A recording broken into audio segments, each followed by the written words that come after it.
who comes here to watch over me. Isn't that something? He leaves the army to come here to watch over me. All right. So, friends, here we are. I'm so glad to see you tonight. And I just want to share with you. Would you do me a favor? I'm so happy to see you tonight and would like to share with you that tonight's topic is going to be amazing. Because tonight we are going to discover the meaning of education. If you received the flyer on this class, you may have seen that it's saying what is education? School, literature, yeshiva, or books, or university. What is an education? If you go to the secular world, they'll tell you you have to be a college grad. Otherwise you don't have an education, right? A college grad. That's critical. But do you know any college grads who are not mentioned? Do you know anybody like that? Do you know any college grad? Perhaps he's a doctor. He's not a mensch. Do you know anybody like that?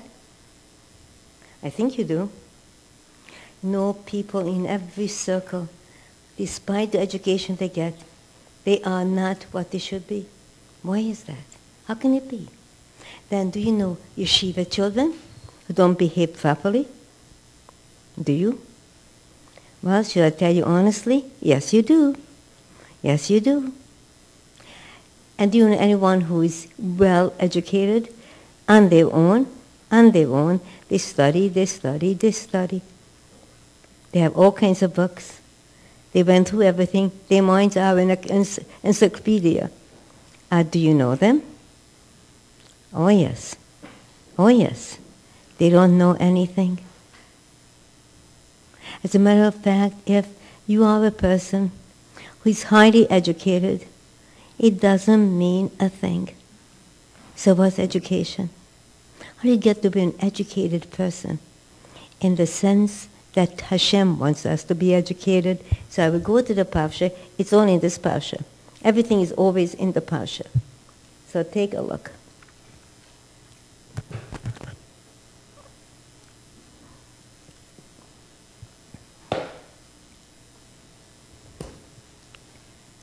One second. I'll find the page for you. We are in Parshas Emor. So listen carefully. Vayomer Hashem el Moshe, and God said to Moshe, Emor lecha kohanim, say to the priests, Bnei Aaron, the children of Aaron, v'omar to alim, and say to them, lenefesh lo yimutu me ba'amov. So let's understand what's happening. In Hebrew, Holy Tongue would say two different ways. You could say the word speak. It could be by daber, that speak in a tough language, or it could be by yomer, speaking in a soft language. For example, the Ten Commandments were said in Vaidaber. That's like military style. You know, like they had a wonderful friend over here who said, stand up. So sometimes it's military style. Command, not an option, command. So that is one way. But Vayomer is soft language. And as Barry, come on in, come to the front, and Rachel, I interrupt your class, my class, to tell Barry and Rachel that this is a very special night for them. Tonight we commemorate the yahrzeit of their dear beloved mother, Rachel Razel Akrengold, Bas Aaron, the daughter of Aaron, and that is a very special meaning. I will come back to the Chumash in a minute, but since the family just walked in, I want to greet them properly. Rachel, Razel, Akrengold, Bas Aaron, the daughter of Aaron. How do I know that lady? I will tell you an amazing fairy tale. I was just waiting for the children to come in.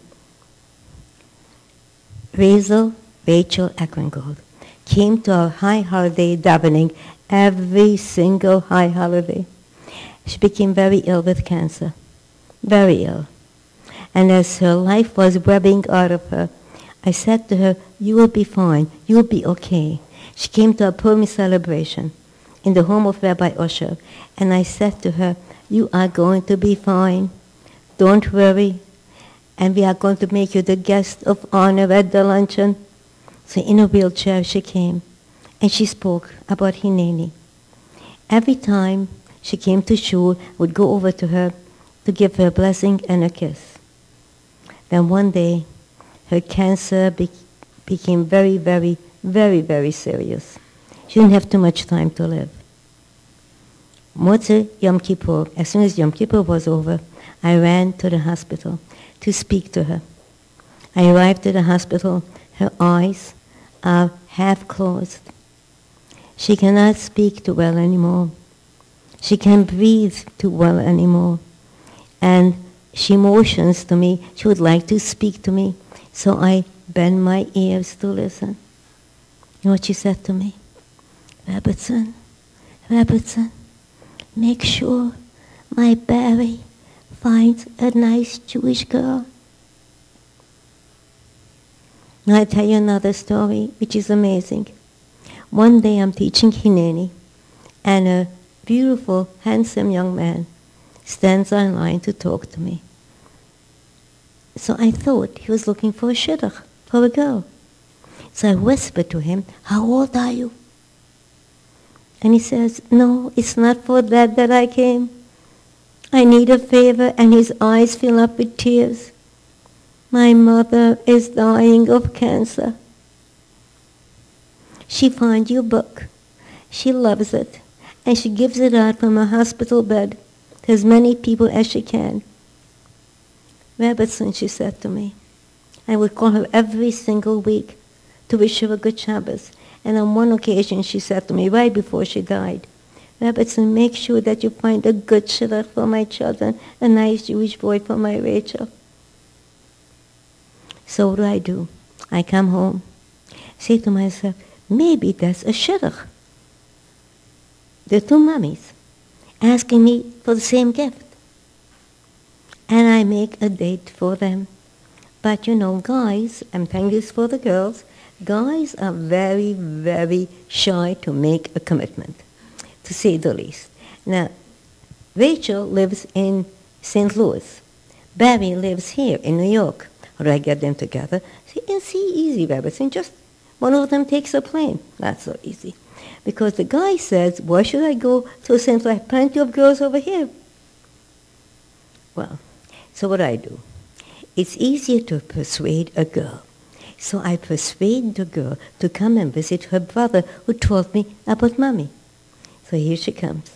Now the date, he can't escape. He doesn't have to take a plane. What is he going to be doing? That's it.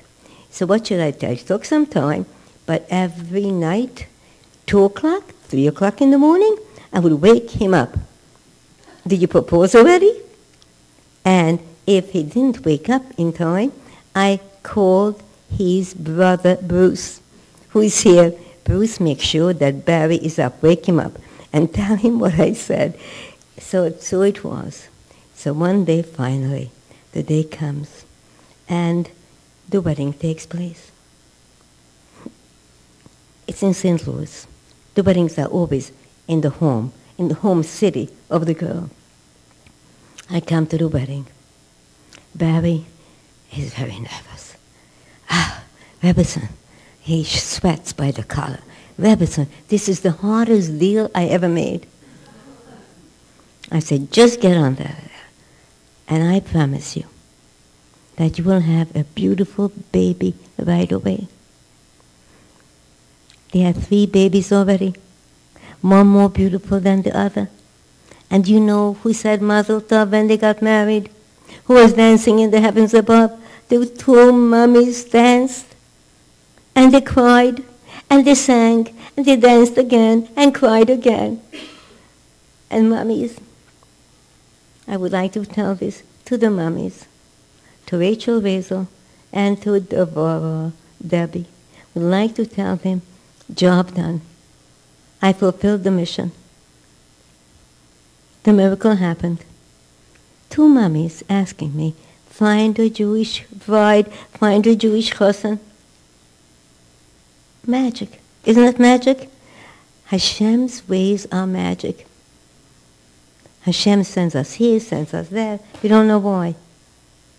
And years later we find out why.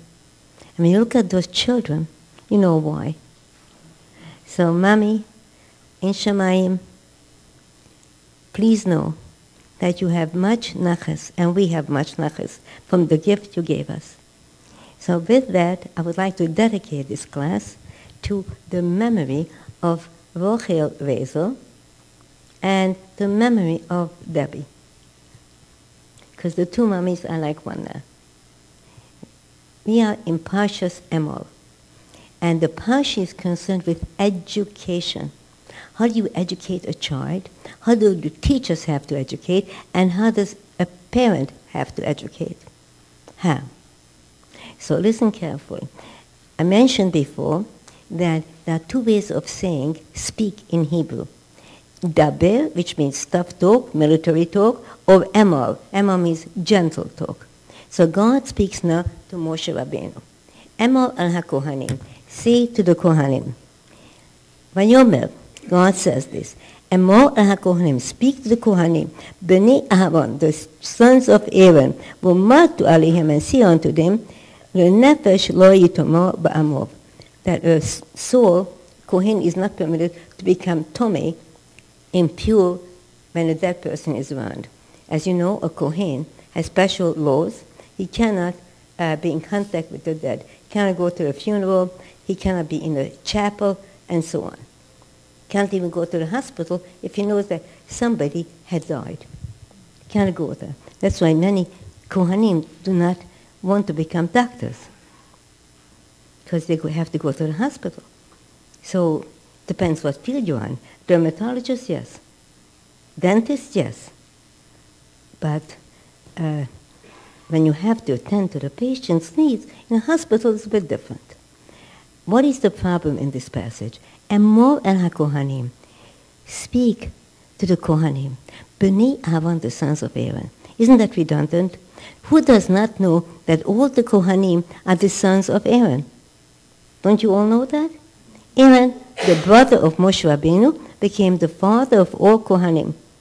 So it says, speak to the Kohanim, the sons of Aaron, and say to them, and say to them.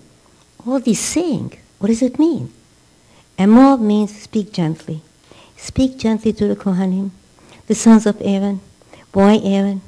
Because he was not only gentle, but he always loved every person. He was kind to every person. Could not say a harsh word. When Aaron blessed the people, and to this day when Kohanim bless the people, no blessing they have to make. Baruch Ad Hashem Elokeinu. God be blessed. We usually say, Asher Kitzchonu b'mitzvosov, right? No. Asher, the one who gave us Kedushos shall bless us with the Kedushos shall Aaron, with the sanctity of Aaron. Levarich es Am Yisrael, to bless the Jewish people, ba'ahavo, with love. Aaron, the first Kohen Gadol, the first chief Kohen, the great Kohen, had to say the blessing that ba'ahavo, with love. If you want to give a blessing, in order for that blessing to be powerful, you have to have a love for your people. If you don't have love for them, you cannot bless. So therefore, if you have been in synagogue on the holidays when the Birchat Kohanim, when the blessing of the Kohen is given, you see that the Kohanim cover their faces. Do you know why?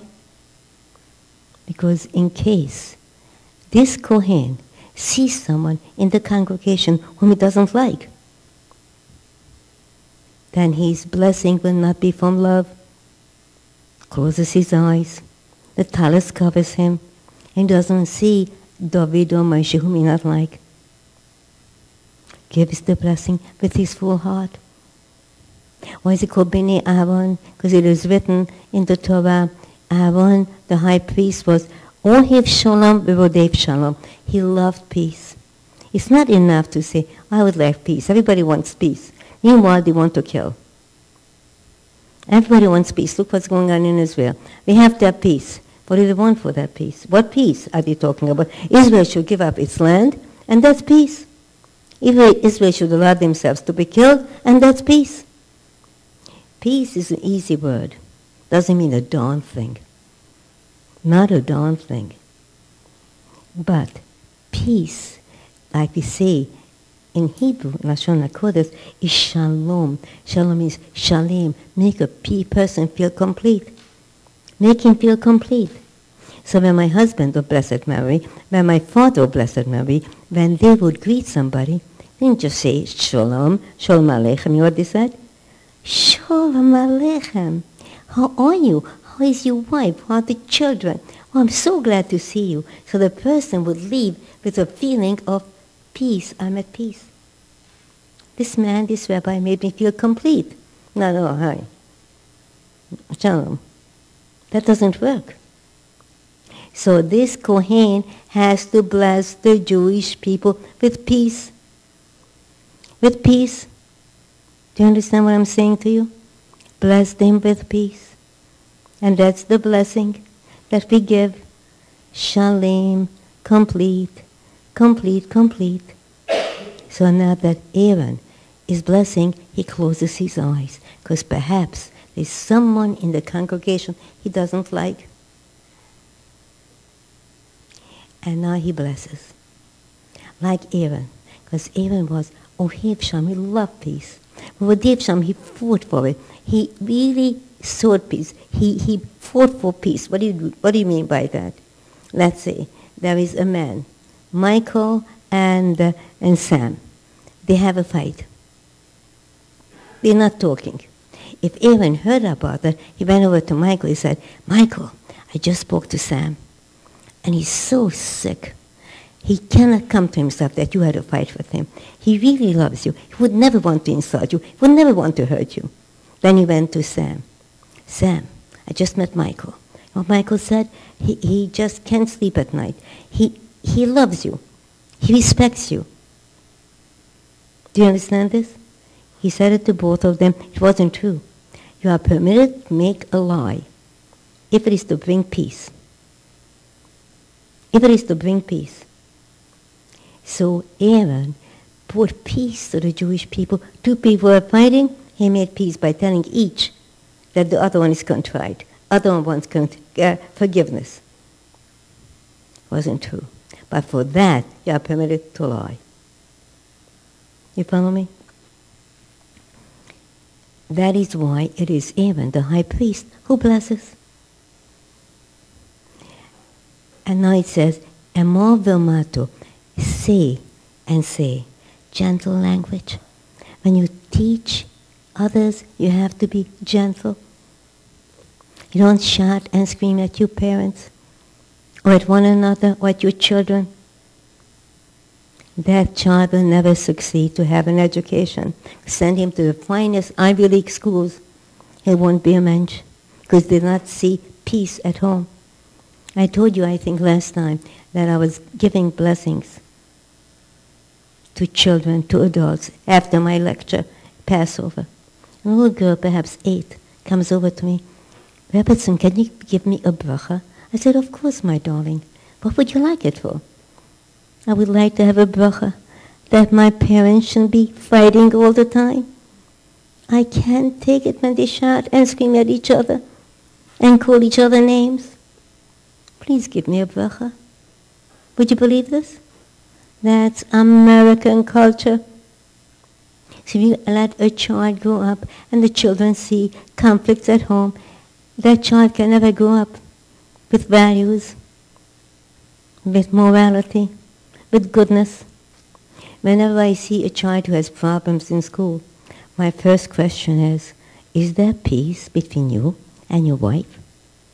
Does this child ever hear negative words? Ever? Every husband and wife, of course, have negative words to say to each other, but in private, children shouldn't hear it. Never, never expose children to that. It will destroy them forever. Peace. Children should never hear. Mommy have to say to them, I'm sorry, sweetheart. Mommies don't have to say something like that. Mommies don't make mistakes. Mommies are always on their best behavior in front of their children.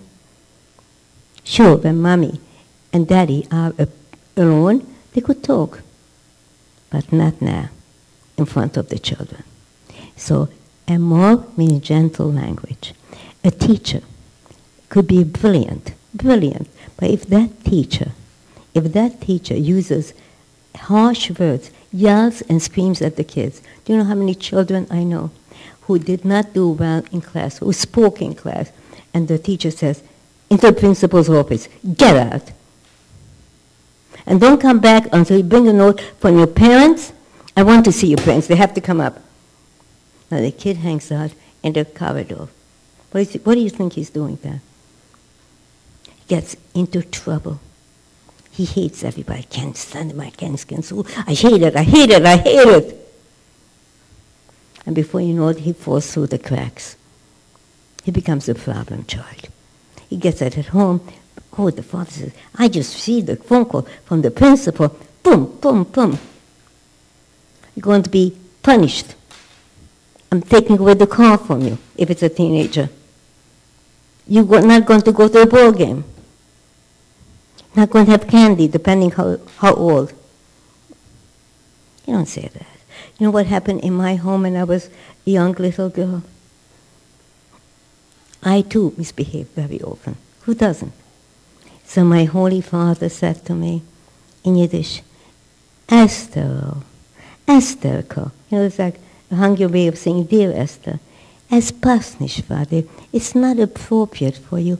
Du bist doch a princess, so you are a princess. Princesses don't behave this way. And that was much more powerful than if my father would have yelled and screamed and called us names. Do you understand this? You bist a princess and you're a princess. It's not appropriate for you. That's how now a princess should behave. And that was it. So when you teach a child, whether it's school or home, you have to be very kind. It's Emor, gentle voice. Nothing harsh, not cursing, not yelling. Otherwise you will not succeed.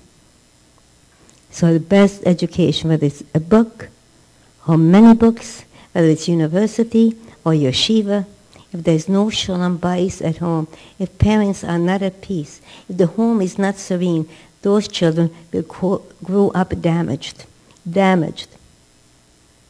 And then you go to a therapist, the cycle starts. School calls you up, your son needs therapy. He cannot come back.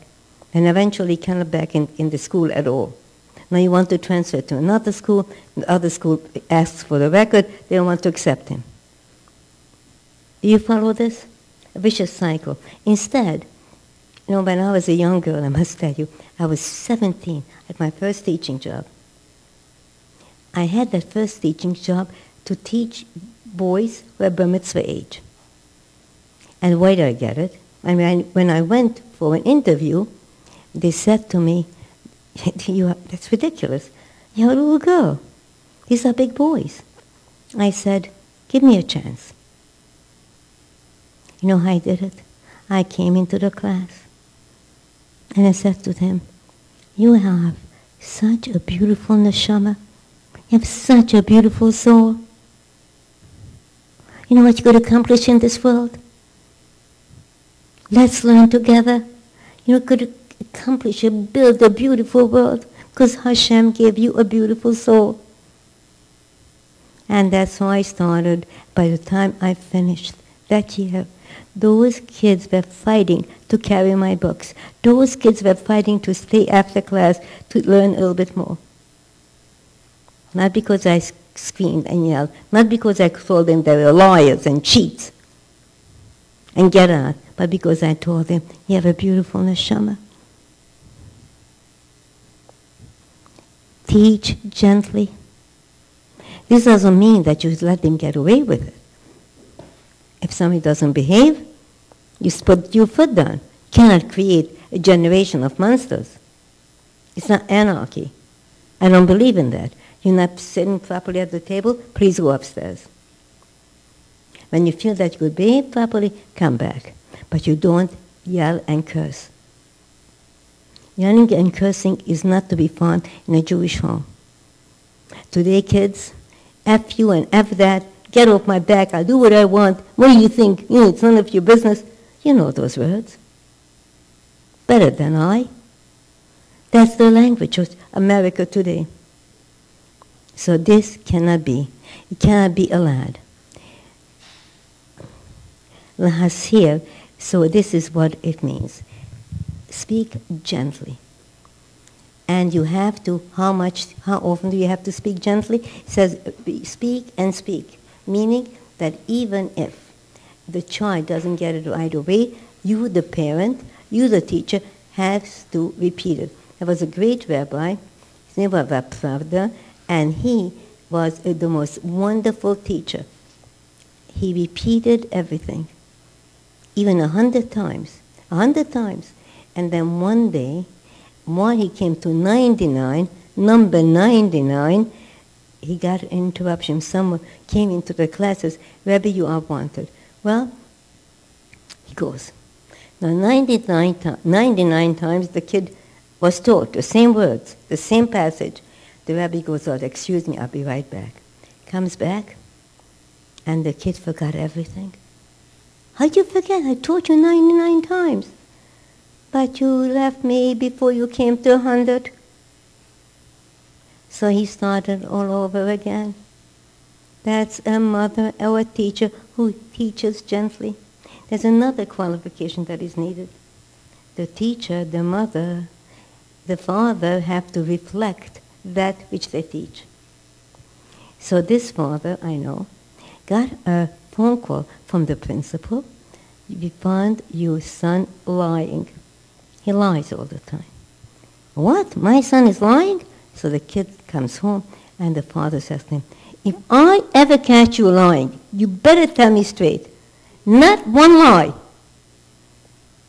I'm going to deprive you of everything. No, you are not going to have this, you're not going to have that, because you are a liar. You lied. You better come out straight with the truth. So, what happens? The boy is very contrite, very upset. He's being punished. Next thing he knows, the phone is ringing. He picks up the phone and says, Dad, it's John calling you. Tell me I'm not at home. I'm not home. Tell me I'm not home. But you're not supposed to lie. Daddy, you are here. You wish I should say to John that you're not home? You're right here, Daddy. Do you understand this? That which you teach has to be reflected. And you cannot teach like a subject. You have to teach Torah from your heart. When you teach Hebrew, Torah, like math or science, like literature, it will not make a change in a person's heart. You have to teach in the heart. Words that emanate from the heart come from the heart. You speak from your heart, it enters someone else's heart. It's as simple as that. If you speak from notes and your face is constantly down, you don't have eye contact with people, and they don't feel that you are speaking from your neshama, it won't work. People know when someone is speaking from their hearts, from their souls, and people know when they are giving a lecture. And they are trying to be impressive with their high vocabulary. Will not make an impression. Emor v'omato, say and say. You must reflect your teaching. And then it says, Hasir, the adults Kohanim, and the little ones. What do you mean, Hasir, to warn? Now listen to this again. In Hebrew, I always tell you this, every word is definitive. Like I always tell you, compassion doesn't mean anything in any language. But in Hebrew, say rachamim. What's rachamim? Comes from the word rechem, mother's womb. The way a mother feels about that little one she carries under her heart is rachamim, compassion.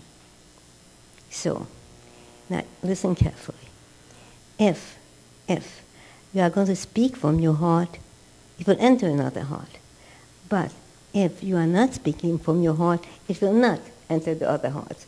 Lahasir means to warn, to admonish. Admonish the adult Kohanim and the little ones. And the little ones. Everybody understands?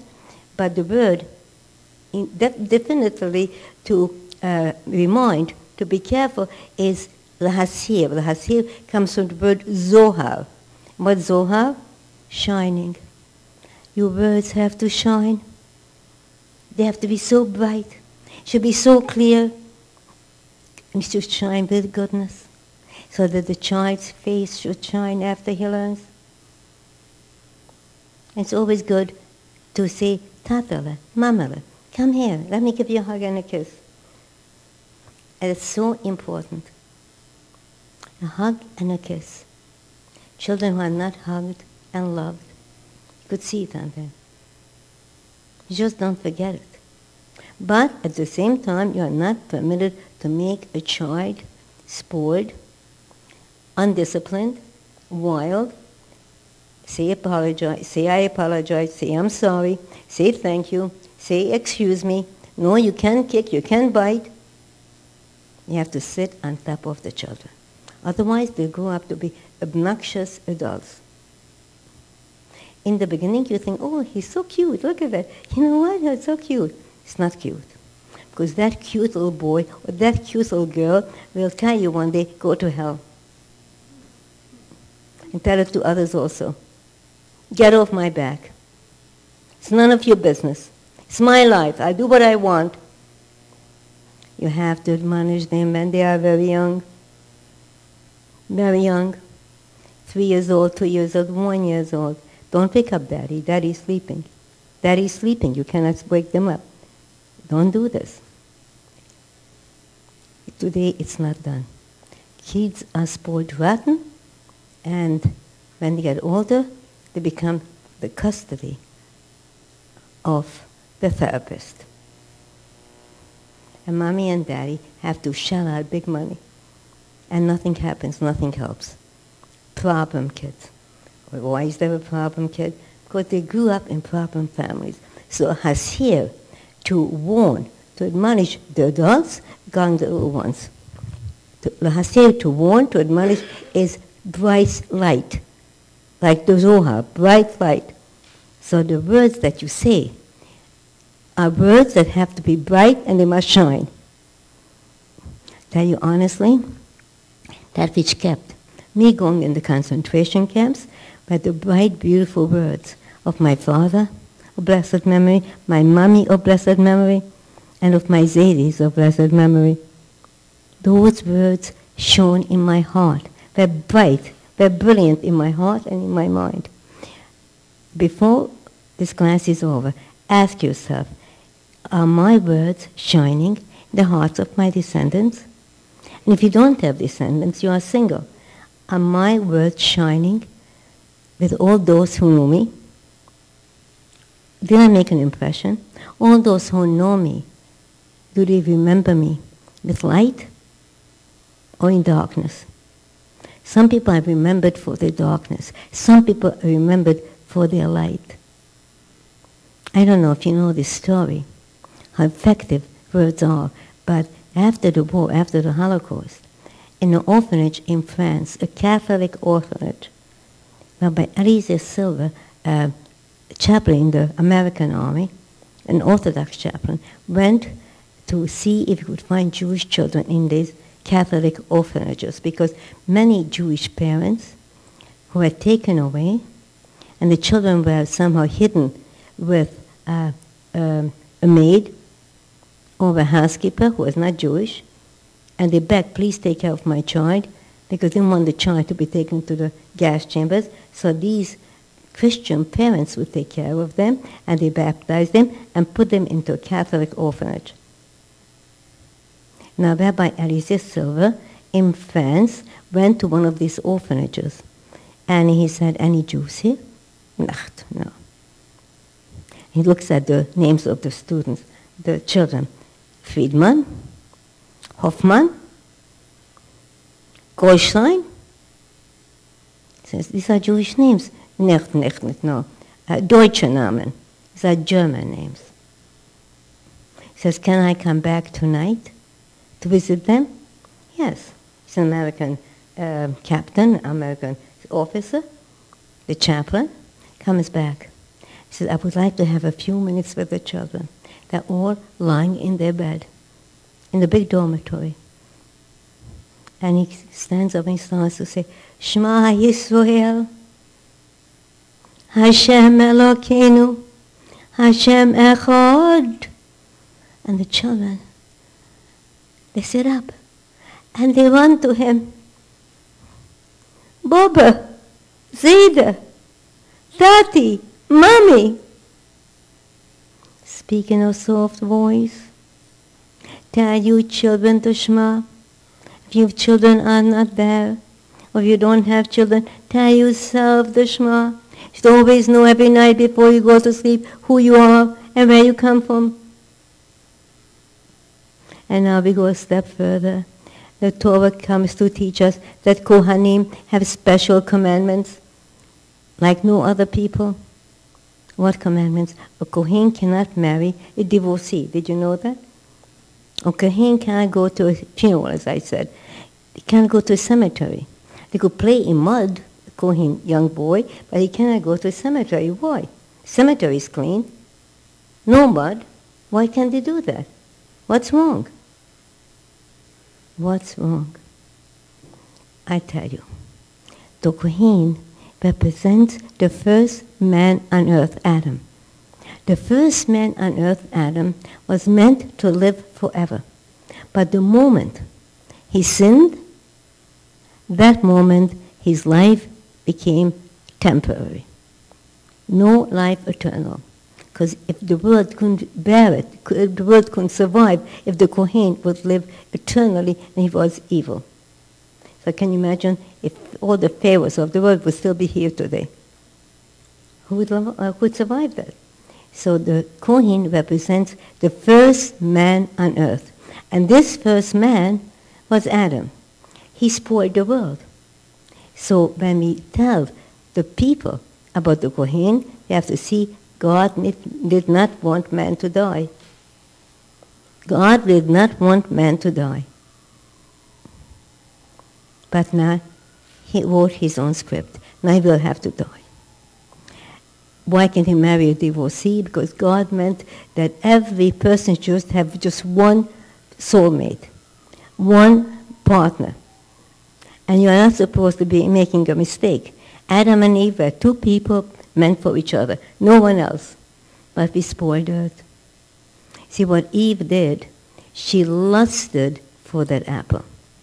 And she took it. Do you know what the sins that we have to battle are? There are 3 roots for all sins. 3 roots. One root is kino, jealousy, taivo, lust, the covet, and honor. Honor seeking. This is my place. I go first. How do you leave me at the end? Taiva. Taiva is lust. Look at the papers today and yesterday. This manager of this sports team, 80 years old. What is he doing with lust? 80 years old. Don't you think it would be time to retire from lust? Take a pension. All right? But this is America. But the most difficult thing to overcome is covered, honor seeking. No matter how old you are, still once you see, this is where I sit. Very few people can forgive or can give up their, what they call is covered honor. And Torah says, the more you run after covered, the more covered will run away from you. If you want honor, then run away from it. Then covered will follow you. But if you want covered and you catch it, then everybody will run from you. People don't want those who have big egos. So the Kohen comes to teach us that no matter what, there is still an image that we must retain in our souls, that life could be perfect And that's not what God wanted. But since we had it once, we'll have it again. Once you have something, it'll come back again. Just have to work on it. Have to get that little lady, that little man who are meant for each other together. And if you made a mistake today, unfortunately we do, because we are so confused, we don't know truth, we can't make a difference, then God has to help us. And today, many of us are divorced. Many of us should be divorced because we mess up our lives, made wrong choices. See, our choices are totally illogical. I had wanted to introduce so many people. And then I say, you see that girl? I think you should meet her. The guy doesn't even know her. He says, I don't think so. See that boy? I say to this girl, maybe you would meet her. No, Rebbetzin, that's not my type. Why? Did you ever speak to him? Did you ever speak to him? Did you ever speak to her? Did you ever dig into her soul or his soul? What do you know about them? Why? Because they don't have, the girl is not size 2, or the guy is not gorgeous, or because his pockets are not deep. Teachers, if somebody's a teacher, it's very difficult for me to get a shidduch for him. You know why? They don't make too much money. But if somebody is a billionaire, a millionaire, they stand on their money, and they're tall, and they're good-looking, and they're smart, they're geniuses. Remember the song, If I Were a Rich Man? Everyone would bow down to me. Yes, Reb Tevye, yes, Reb Tevye. God could be the biggest moron. Everybody says, oh, he's a rich man. He's honored. Everybody stands before him and gives him covered honor. He likes it. He likes it. That's America. So Hashem shows us the way the Kohen is behaving. That could have been us. One soulmate, no death, and listen to this, another lesson from the Kohen, and then we'll move on. There's a Kohen, and he's going to the temple to do his service. He studied, he practiced. To be a Kohen and do the service was not just a simple thing. You study, you practice. It took him a long, long time. Now he's ready to go. And suddenly, a mouse jumps on his foot. He's on the street, he's walking. A mouse comes, or a bug, or whatever it is, a worm. He's told me he can no longer commit the service, no longer do it. Oh my God, why? Why did you have to send this in my way? So Hashem made the Kohen a victim of this. So you should know that even a Kohen could be sometimes in a quandary and something impure touches him. Does it mean that he can no longer be a Kohen? Of course not. Just has to have a period of time for purification. That's it. You have a problem, you missed the plane, you missed this, you missed that, you made a mistake. Don't be despondent. Period, a time of purification. That's it. Purify yourself. And now we are going to come to the end of the Pasha. Listen carefully. At the end of the Pasha, we have something unbelievable happening. There is a man who curses God, and he's taken to prison. Cursing God? What happened? Who is this man? In Egypt, when we were in Egypt, slaves, one thing we had, every son and every daughter were born in sanctity. There were no illegitimate children. There was no child that was born from another father than the father. This is the fact. And God testifies to it. But there was one lady, she was very, very beautiful, and she was called Shulami's Dibri. Dabri. Dabri means to speak. She liked to speak a lot. And when the Egyptians spoke to her, she got into conversation. Now it's very difficult if you get into conversation with people who are not appropriate for you. In Judaism, we don't have such a thing as a platonic friendship between a man and a woman.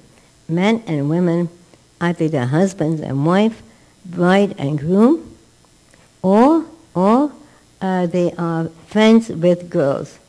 One girl is friend with another girl, a guy is friendly with the other guy. Now this guy, this Egyptian, became very friendly with this Jewish woman from the tribe of Dan.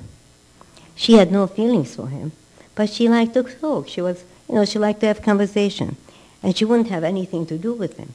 But one night, this Egyptian taskmaster woke up the man and told him he has to go to work.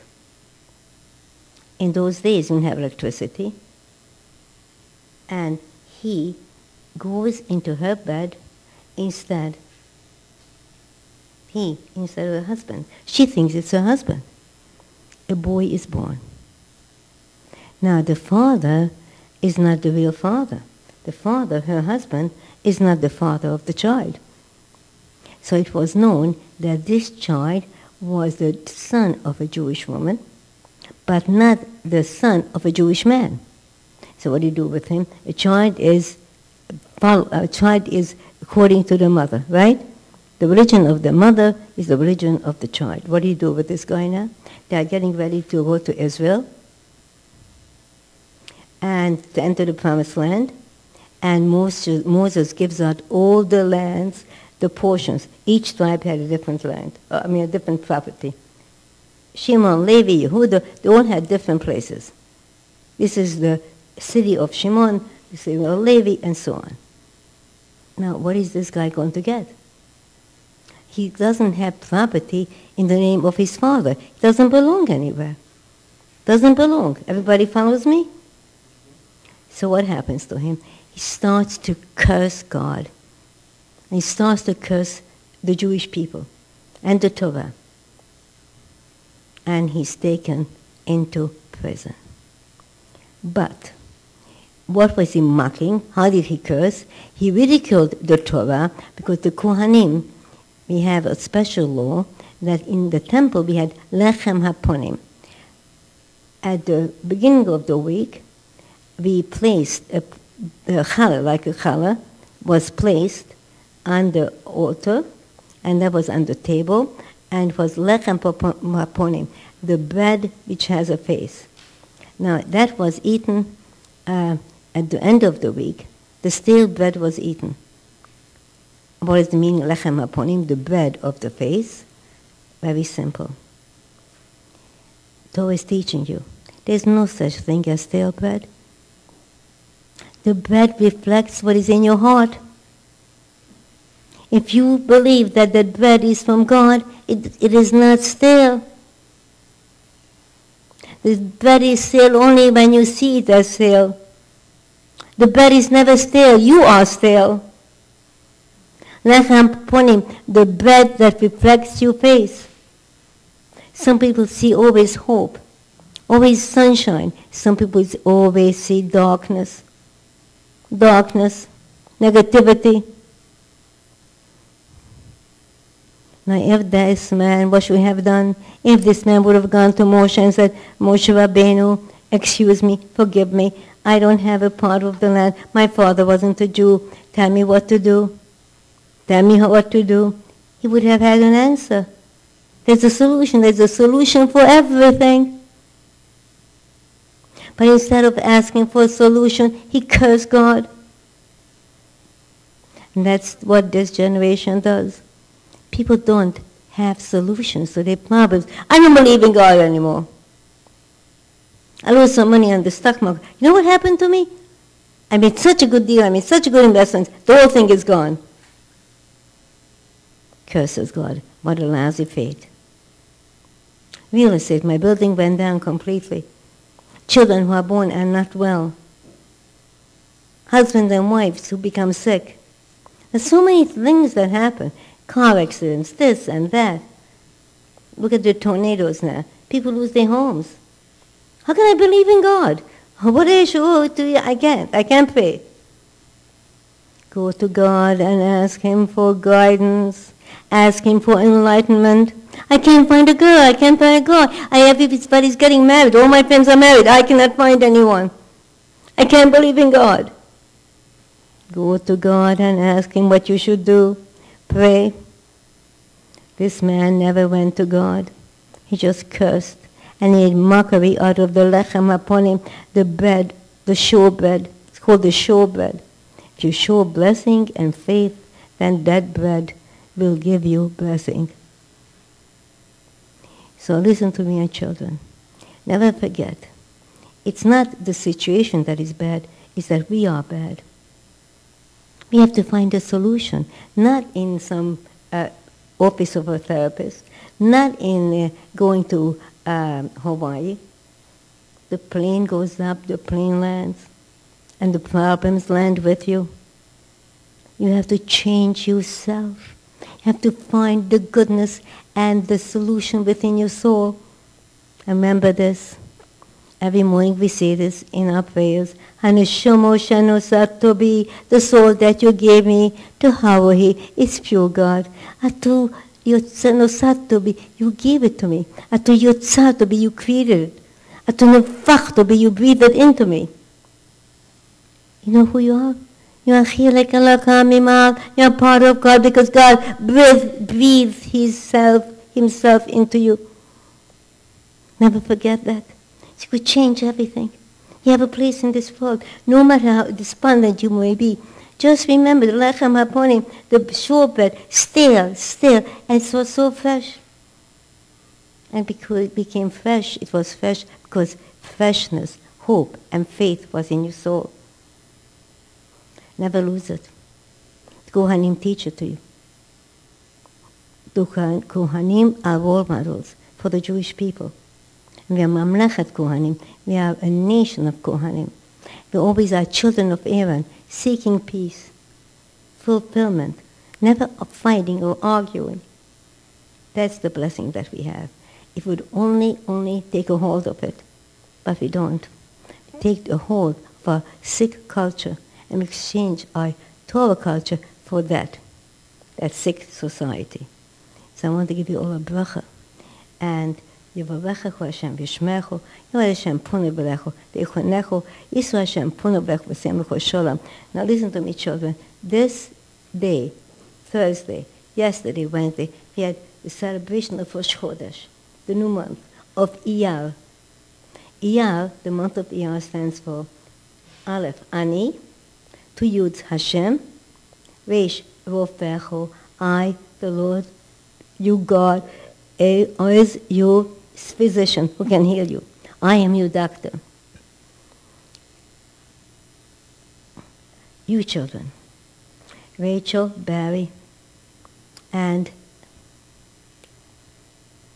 the boys are not here? Bruce, they're not here? Okay, so Bruce and Barry are twin brothers. Would you believe it? Yes, they are. And Bruce had his shidduch made also at Hineni. He found his beautiful wife over here. So Bruce and Barry, today, you're giving a healing to the mommy. It's Iyar, the month of Iyar. Nothing is accidental. We are commemorating mommy's life on the month of Iyar. And your daddy, who is such a wonderful husband to her, commemorating mommy's yahrzeit. And of course, Rachel and Nate. I told the story at the beginning of the class night. That story could be told again and again. It's a fairy tale of the 21st century. They are dancing, healing. Now there's another meaning for the month of Iyar. Listen carefully. All the Jewish holidays that concern Israel befell in the month of Iyar. Israel's Independence Day. Yom Yerushalayim, the day of Jerusalem, and Jerusalem was conquered and liberated. Yom HaZikaron, remember the soldiers. Why in this month of Iyar? Why? All of them in this month. Accident? No accidents. Iyar means Aleph, Avraham. Yud, Yitzchak. Yud, Yaakov. Resh, Rachel. What does that mean? God promised the Jewish land for eternal possession, for all eternity to Abraham, Isaac, Jacob, and Rachel. Rachel was the only mother to whom God promised the land. Abraham was told by Hashem, this land shall belong to you and your children forevermore. Yitzchak Yaakov were told the same thing. And Rachel, her mother, was told the same thing.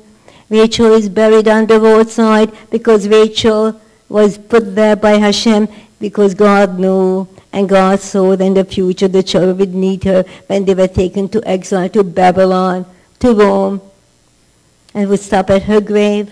It says in the prophet Jeremiah, Kol b'rama nishma, a voice is heard above, Rachel mevaka abaneha, Rachel is crying for her children. Mini kolech mi bechi, sees you weeping. Inaich midima, wipe your tears. Shavu banim legvolam, your children shall return to their borders. In 1967, after almost 2,000 years, we returned to those borders. After the Holocaust, do you understand this? Skeletons who never were able to fight because never had weapons. For 2,000 years, we were never in an army. For 2,000 years, we were never farmers, didn't allow us to have land. That's why our people became businesses, because they made businesses. Marketeers, manufacturers. That's why our people became professionals, attorneys, and doctors. And we didn't know anything about farming, know anything about defense. And overnight, and the rabbis go to her grave before Yom Kippur, continue to cry, Mama Rochel, cry, and never stop crying until we are freed. Miracles before our very eyes, but we don't get it, because we don't see the lechem upon him, the bread, with faith. We see only staleness. Be sure, never have bread on your table that's stale. It could be stale, but for you it should be fresh. So God bless you, and we are going to have refreshments downstairs, and Fradl is going to give out in memory of her mother, chalis. Please take it home for Shabbos, and it's not stale chali, it's really fresh, and you don't have to imagine it, but it's there, it's fresh, and her memory, in the memory of her mother, Hayegol the Pega Bas Yitzchak.